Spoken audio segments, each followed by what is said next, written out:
꽃을 바라봅니다.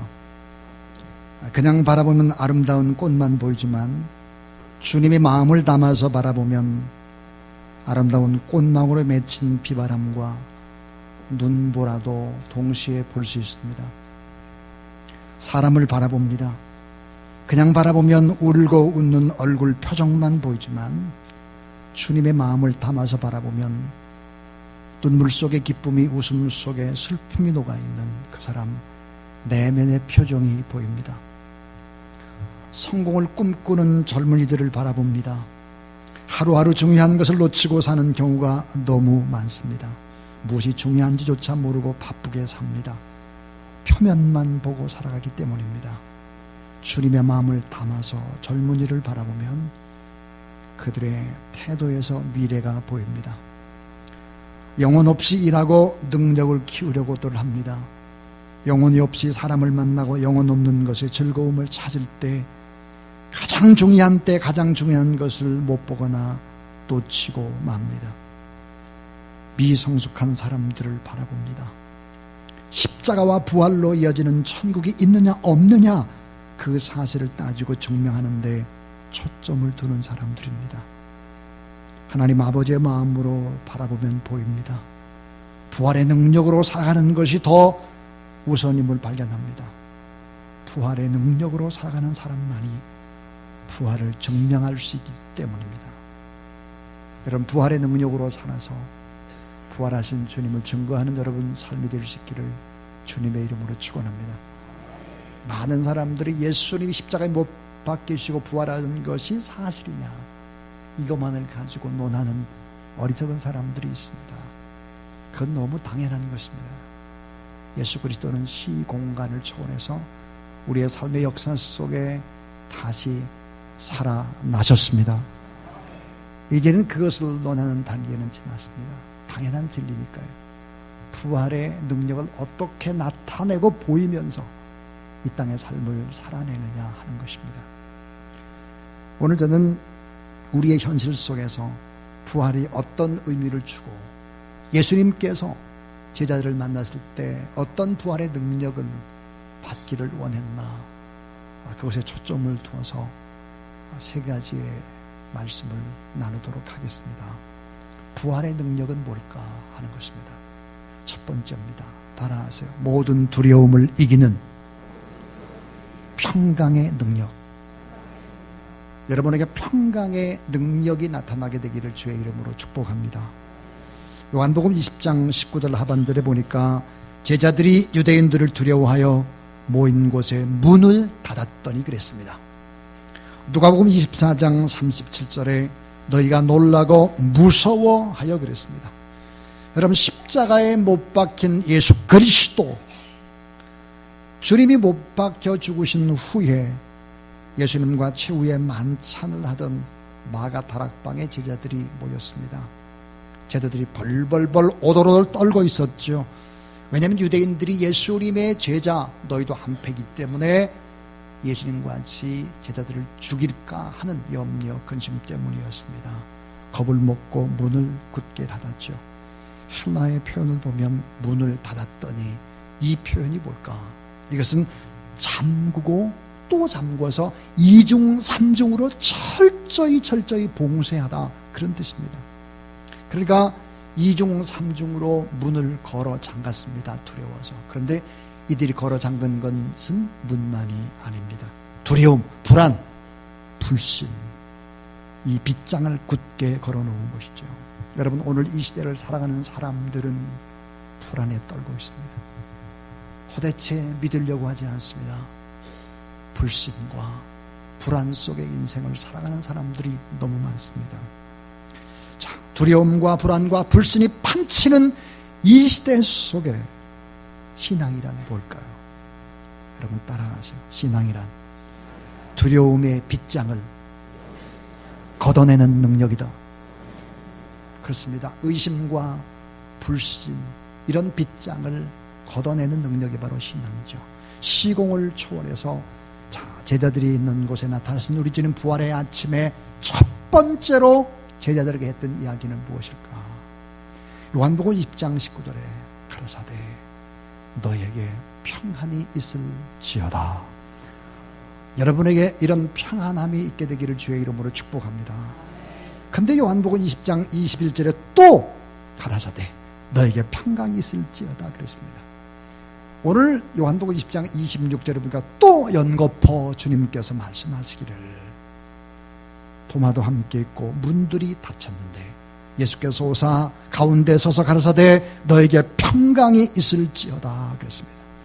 여러분, 부활하신 우리 주님이 제자들에게 주고 싶었던 가장 첫 번째가 뭘까? 평강입니다.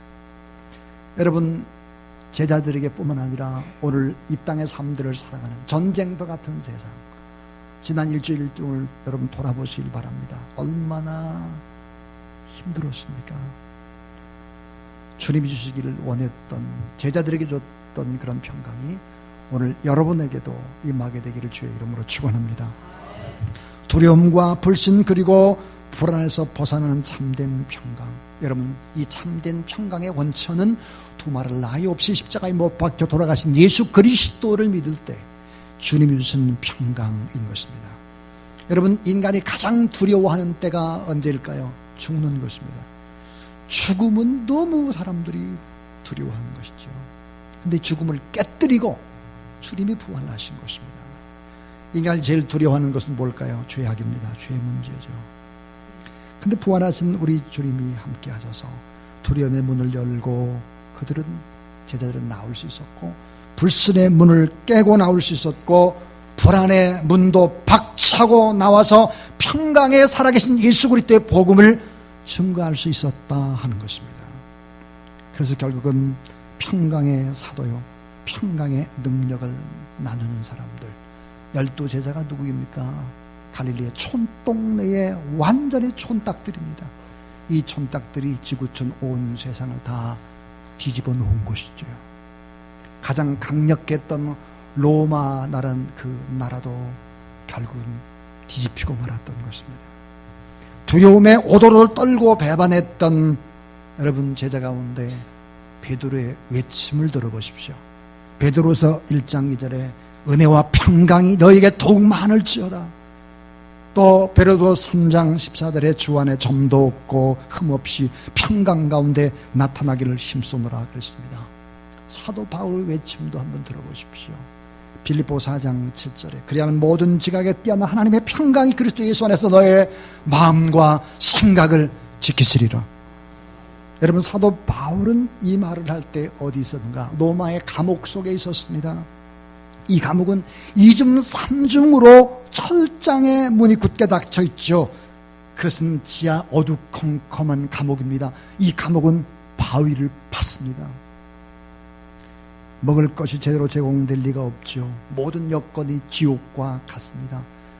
그런데 바울은 이렇게 말합니다. 평강을 외치고 평강을 간직하고 평강을 누리고, 이런 빼앗길 수 없는 그리스도의 평강, 평강의 능력, 그 능력을 갖게 된 것입니다. 여행을 하다 보면 호텔에 옷장이 있습니다. 그 옷장을 열고 들어가면 그 옷장 안에 조그마한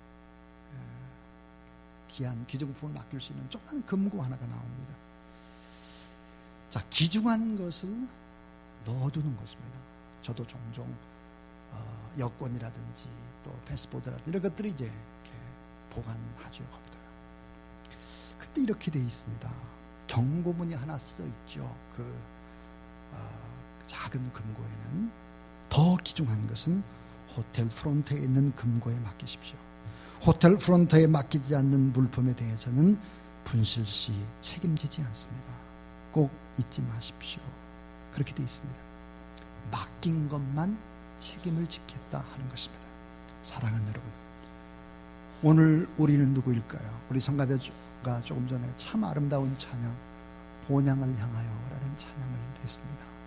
하룻밤 그저 잠깐 머무르는 것 같은 인생이 우리의 삶입니다. 이 세상에 우리는 잠시 투숙하고 있는 떠도는 여행객에 불과하죠. 그렇다면 이 세상의 주인 되신 하나님 앞에 맡겨야 되는 것입니다. 따라해주세요. 맡긴 만큼 책임집니다. 맡긴 만큼 평안이 있습니다. 여러분, 맡긴 만큼 평안함이 있고 맡긴 만큼 책임을 져주겠다는 거예요.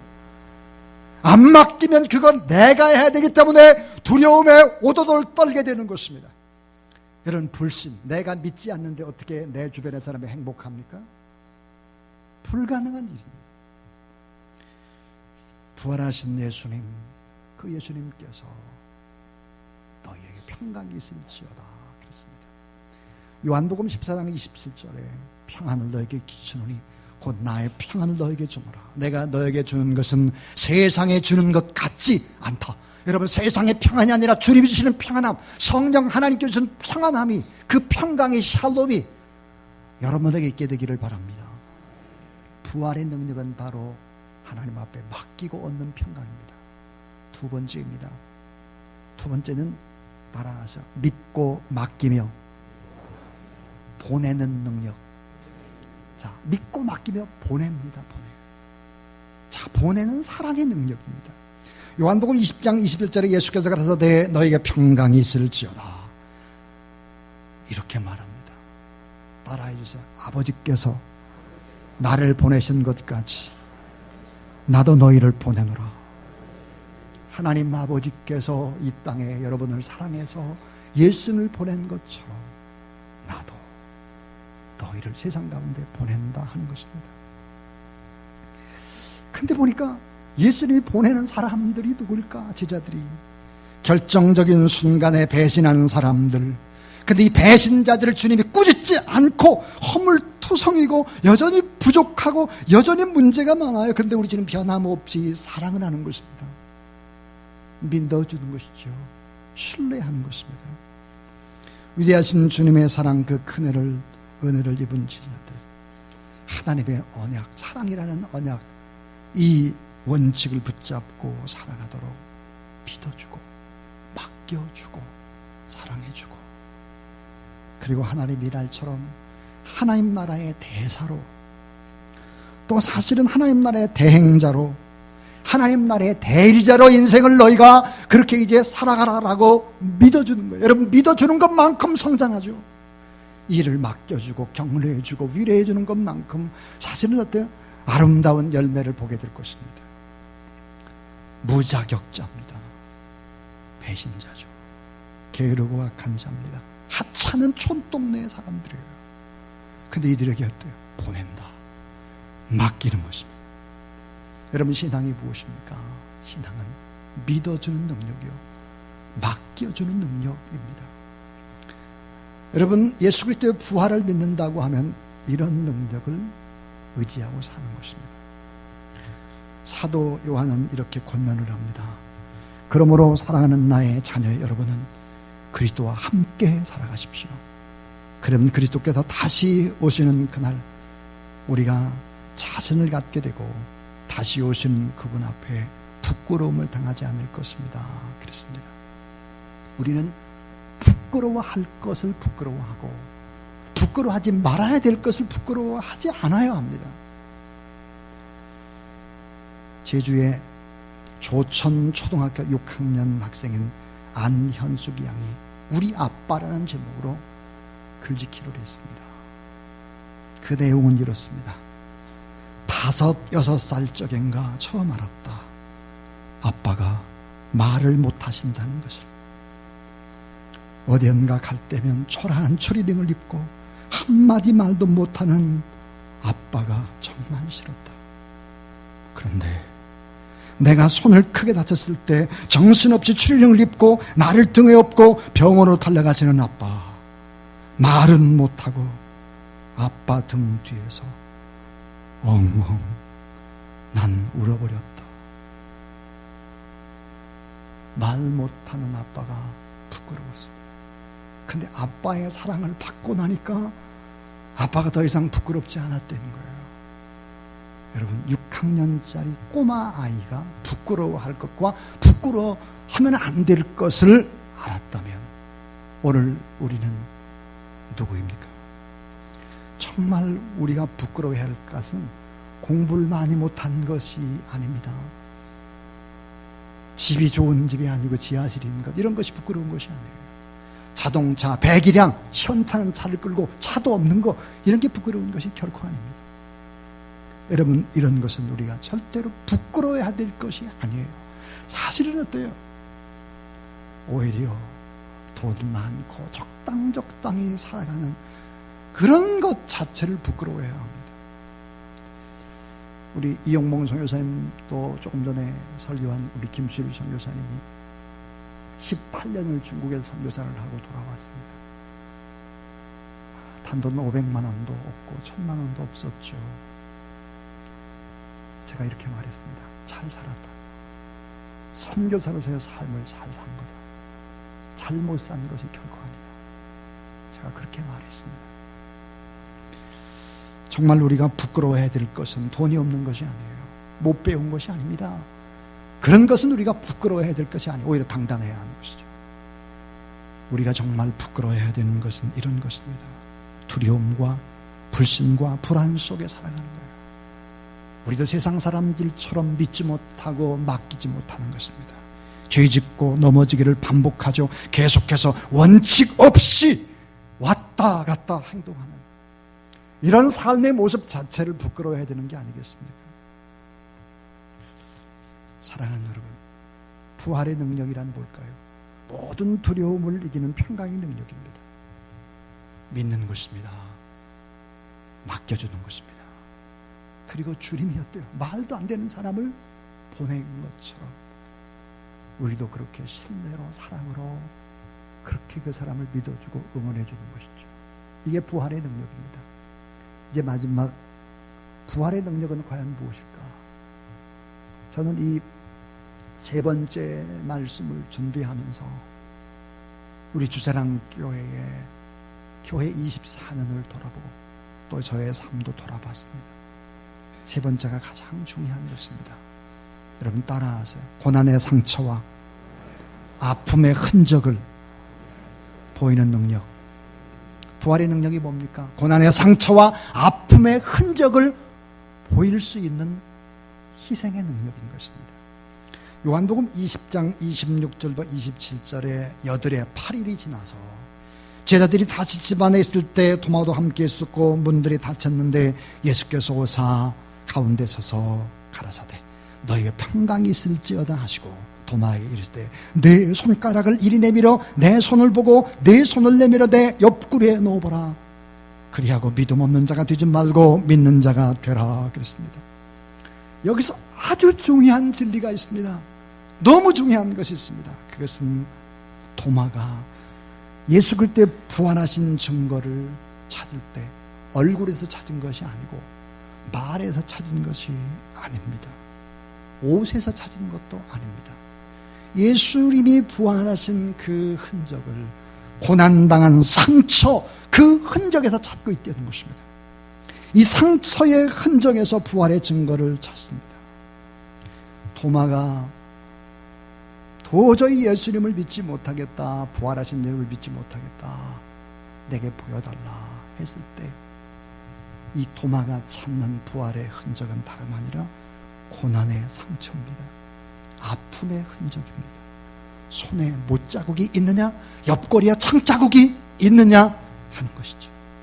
부활을 믿지 못하는 세상 사람들, 불신자 같은 도마가 찾고 있는 것이 있습니다. 그게 뭘까요? 고난의 상처, 아픔의 흔적이 너희들에게 있느냐 하는 것입니다. 이 도마가 직접 그것을 만져보고 난 다음에 도마는 이렇게 고백을 하죠. 나의 주시며 나의 하나님이시니이다 그랬습니다. 여러분, 나의 주 나의 하나님이다, 이 표현은 서술형으로 되어 있습니다. 그러나 헬라어를 보게 되면 서술형이 절대 아닙니다. 감탄형의 문장이죠. 그러니까 도마가 주님의 손의 못자국과 옆구리에 창자국을 만지고 난 다음에 도마는 이렇게 고백합니다. 아, 나의 주님, 아, 나의 하나님이었군요. 여러분, 도마는 부활의 증인이 됩니다. 인도에 가서 예수 그리스도의 부활을 증언하다 그는 죽어가죠. 여러분, 우리가 누구입니까? 우리는 부활을 믿는 부활의 증인입니다. 우리가 이 세상 사람들을 향해서 보여줄 수 있는 부활의 증거, 그것은 무엇일까요? 도무지 믿으려고 하지 않는 세상 사람들을 향해서 우리가 예수님 부활했다고 보여줄 수 있는 능력, 그 증거, 흔적은 무엇일까 하는 것입니다. 그것은 여러분 화려한 교회당이 아닙니다.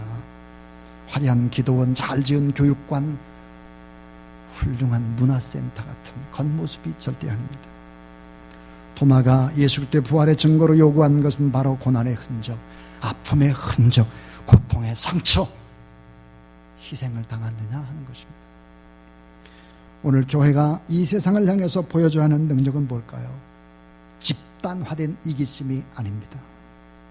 찬란한 화려함과 문화도 아닙니다. 정말 거대한 야망과 세속화된 성공과 세속화된 출세는 더더욱 아닙니다. 우리나라의 최고의 석학 지성이었던 이어령 선생님은 늘 이런 얘기를 하셨습니다. 누군지 나에게 예수 그리스도께서 인류를 위해서 당하셨던 고난의 상처와 흔적을 보여주는 교회, 정말 말없이 희생하는 그런 교회가 있느냐? 그렇다면 내가 그 교회를 나가겠다라고 말했습니다. 이분은 암에 걸려서 투석을 하고 푸석푸석하는 암 환자, 또 하루에 한 번씩 피를 걸어내야 되는 이 하용조 목사님이 복음을 증거했을 때 일본에서 그분은 예수 그리스도를 이어령 교수는 영접하게 됩니다. 부활의 증거를 보았기 때문에 그렇습니다. 우리가 살아가는 세상 전쟁터와 같습니다. 핥히고 찢기고 점점 살벌해지고 있고 원망과 분노가 차고 넘치고 있습니다. 도마는 세상 사람의 대명사와 같은 존재입니다. 상처가 있느냐, 희생이 있느냐, 예수 그리스도를 믿으면서 얼마나 희생하는 사랑을 가지고 있는지 증거를 보여줘라, 이렇게 세상 사람들은 요구하고 있습니다. 저는 어제 글을 하나 썼습니다. 이 글을 읽고 설교를 마치려고 합니다. 칼럼에 없습니다. 뒤적일 필요가 없어요. 아픔이 없는 사랑은 값싼 욕정일 뿐이요, 진통이 없는 생명은 마약에 지나지 않는다. 사랑은 자기 희생의 아픔을 통해서만 피어나는 꽃이요, 생명은 자궁이 찢어지고 골반이 으스러지는 진통을 통해서만 출산의 기쁨을 맛보는 그것이다. 총과 칼을 들고 온 천하를 정복할 수 있을지 몰라도 자기 아픔과 진통이 없는 단 한 사람의 마음속에도 참된 생명과 사랑을 심어줄 수는 없다. 내가 그리스도의 진리를 사랑하기에 아파하면 아파할수록, 진통이 크면 클수록 상처와 자극을 통해 더 많은 사람들을 살리고 아름다운 변화를 볼 수 있을 것이다. 참된 그리스도인은 고난과 희생의 자극을, 또 흔적을 갖고 있어야 한다. 그 자극과 흔적을 가진 사람, 그 사람이 세상을 태우는 생명의 불씨가 되지 않을 수는 없다. 그를 통해서 예수 그리스도의 생명과 진리가 분명 꽃피게 될 것이다. 고로새 1장 24절. 내가 이제 너희를 위하여 받는 괴로움을 기뻐하고 그리스도의 남은 고난을 그의 몸된 교회를 위하여 내 육체에 채우노라. 여러분, 그리스도의 남은 고난만이 교회가 보여줄 수 있는, 이건 참 생명의 증표고 사랑의 증표요, 소망의 증표요, 부활의 증표가 될 것입니다. 많은 분들이 이렇게 말합니다. 주사랑교회는 왜 그렇게 특별 새벽 부흥회가 많습니까? 왜 주사랑교회는 봄과 가을에 1000시간씩 릴레이로 기도를 합니까? 왜 놀러가기 좋은 때 꼭 그렇게 기도를 해야 합니까? 또 주사랑교회는 무슨 북한 선교, 중국 선교, 거기다가 또 군 선교, 왜 그렇게 해야 합니까? 주사랑교회는 물질적으로 봉사하거나 시간적으로 봉사해야 될 이런 일들도 너무 많다. 그렇게 말하는 사람도 있습니다. 사랑하는 여러분, 그리스도의 남은 고난, 그 흔적, 희생의 흔적을 보여주는 길밖에는 다른 길이 전혀 없습니다. 부활의 능력이 무엇입니까? 이런 희생과 고난의 흔적일 것입니다. 부활의 능력으로 살아가는 귀한 저와 여러분, 우리 모두 다 될 수 있길 주의 이름으로 축원합니다. 두려움을 이기는 평강의 능력, 믿고 맡기며 보내는 사랑의 능력, 고난의 상처와 아픔, 흔적을 보이는 희생의 능력. 여러분, 이 부활의 주님이 제자들에게 이것을 보여줬습니다. 제자들이 이 능력을 믿고 나갔습니다. 완전히 무식한 갈릴리 촌동네의 사람들이었습니다. 세상을 바꿨습니다. 세상을 뒤집은 것입니다. 이런 부활의 능력이 우리 안에, 우리 교회 안에 있게 되기를 주님의 이름으로 축원합니다.